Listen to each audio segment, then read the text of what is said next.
Y vamos a empezar de una vez con la historia del tratamiento de la enfermedad. En los años 2300 aproximadamente antes de Cristo, esto se inicia a partir de las trepanaciones, ¿sí? Esto se ha podido registrar por medio de las calaveras de ciertos encuentros arqueológicos. Entonces supongamos, pues ahí también se ve en la imagen que esto es un cráneo y lo que se hacía es que se abría un hueco del cráneo usando cualquier tipo de piedra y luego este era curado con cualquier hoja o planta que se encontraba a sus alrededores.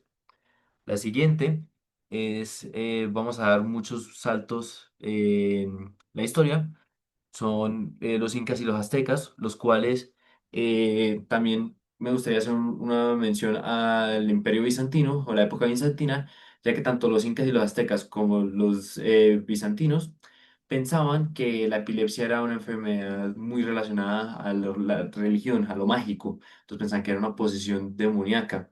Entonces, en este caso, los incas y los aztecas hacían muchas pruebas de eh, hipótesis y errores para ver cómo se curaban. Principalmente lo que usaban era esta planta, el algelí y pimpinela.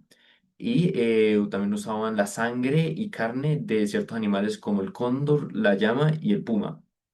Ahora, en 1857 llega Sir Charles Lecoq, el cual básicamente va a hacer que se revolucione todo porque va a crear el bromuro de potasio, que va a ser considerado como el primer antiepiléptico, si se puede decir de cierta manera, aunque después sí vino el fenobarbital, que sí fue como tal el primer anticonvulsivante de la historia, seguido por la fenitoína y creo que la carbamazepina.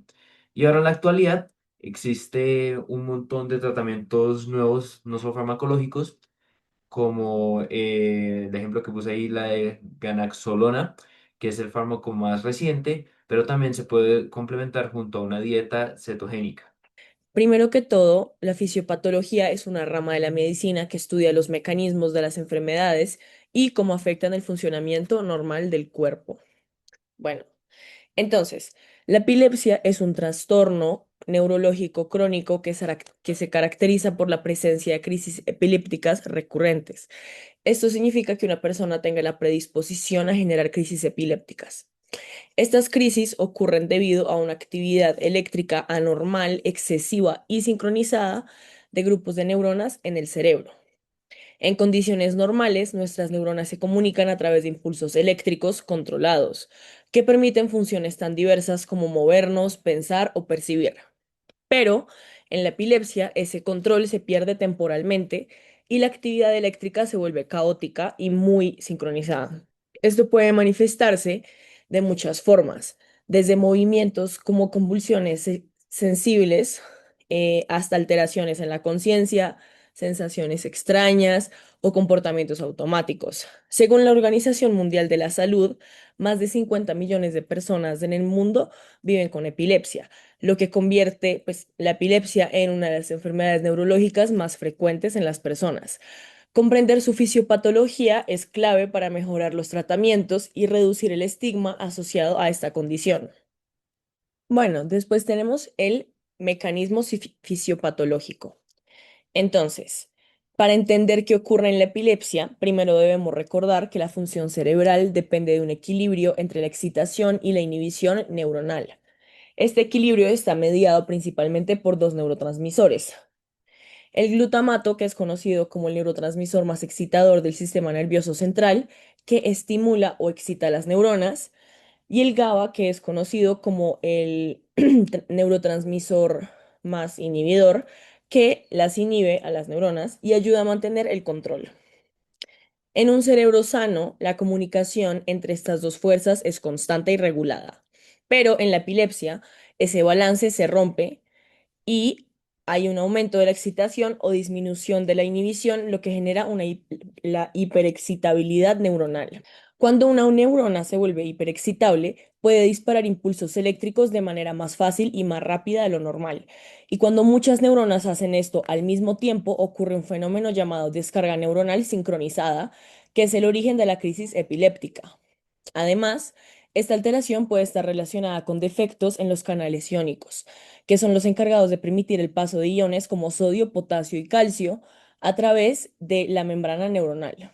Si esos canales no funcionan bien, por mutaciones genéticas, inflamación o daño estructural, la neurona se vuelve más propensa a disparar de forma anormal. Durante una crisis epiléptica, grupos de neuronas descargan impulsos eléctricos de manera excesiva y sincrónica, que es lo que vimos previamente. Dependiendo de la zona del cerebro afectada, los síntomas pueden variar mucho. Por ejemplo, si la descarga ocurre en la corteza motora, puede reproducir convulsiones o movimientos involuntarios. Si ocurre en el lóbulo temporal, puede alterar la memoria o las emociones, y si se propaga a todo el cerebro, la persona puede perder la conciencia por completo.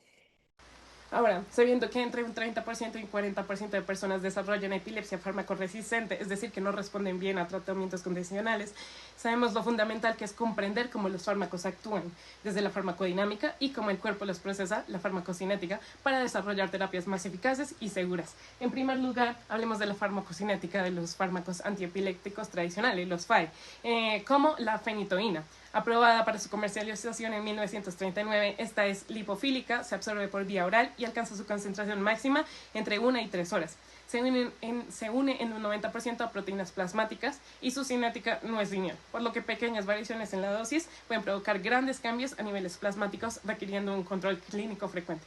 En contraste, los fármacos nuevos muestran farmacocinéticas más optimizadas. Por ejemplo, el Sanoamato del 2019 es un antiepiléptico de cuarta generación con mecanismo dual. Presenta una farmacocinética más estable, dado que se absorbe bien por vía oral, con una biodisponibilidad del 88% y un tiempo hasta el pico plasmático de 1 a 4 horas, con una vida media prolongada de 50 a 60 horas, lo que le permite una administración de una sola vez al día.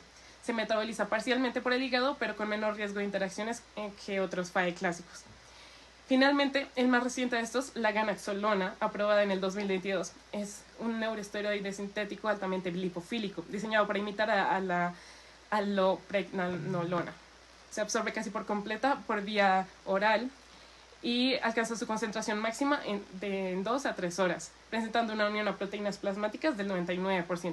Su metabolismo ocurre en el hígado y se elimina por orina y heces.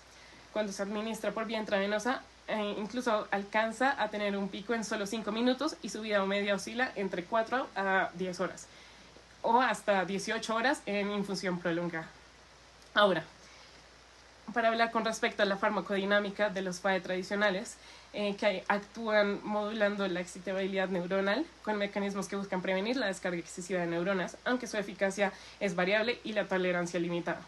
En el caso de la fenitoína, su mecanismo de acción consiste en bloquear los canales de sodio dependientes de voltaje, estabilizando la membrana neuronal e impidiendo la propagación de descargas eléctricas anómalas.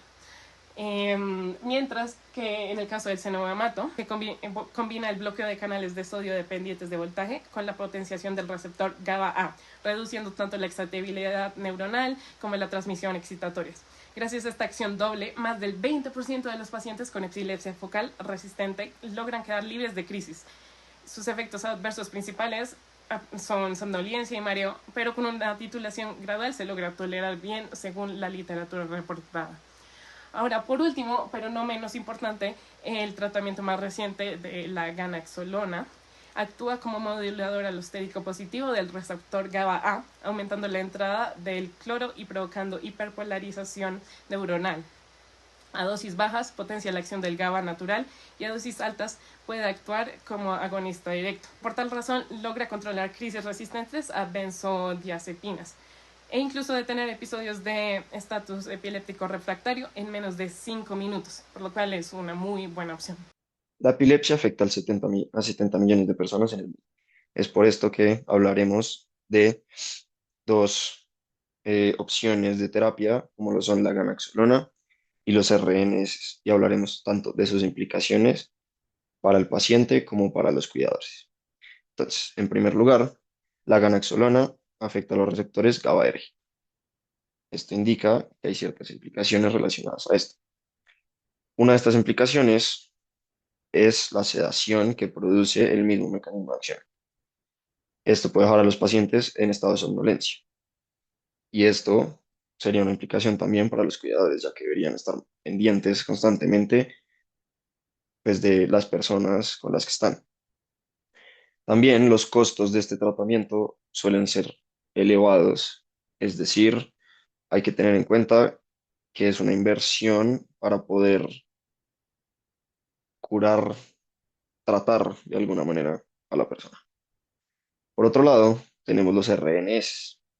Los RNS son implantes que estimulan cerebralmente los focos epilépticos, es decir, descargan en los focos epilépticos choques para prevenir el- la convulsión.